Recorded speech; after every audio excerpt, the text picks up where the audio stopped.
สวัสดีพี่น้องสวัสดีพี่น้องทางฝั่งไทยน้ำเด้อเนาะมื้อนี้ก็กำลังแบบว่ากินข้าวพี่น้องกำลังสิไปเฮ็ดงานจริงๆแล้วเฮาก็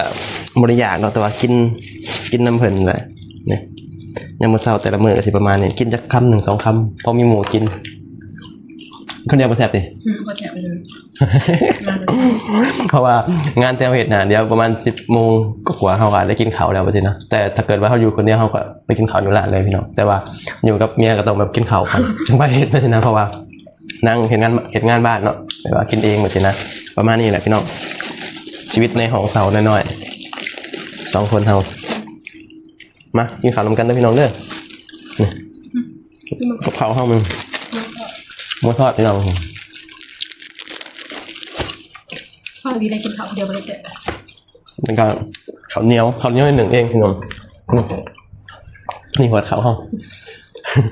หัวข้าวเฮา1นี่พี่น้องคือแปลว่า1เอง1ใส่หม้อหุงข้าวเมื่อเราไปซื้อหม้อหุงข้าวมา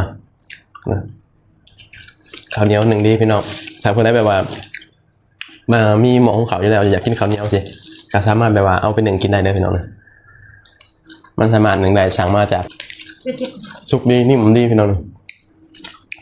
หักกันเลยหักเส้นติบข้าวน้อย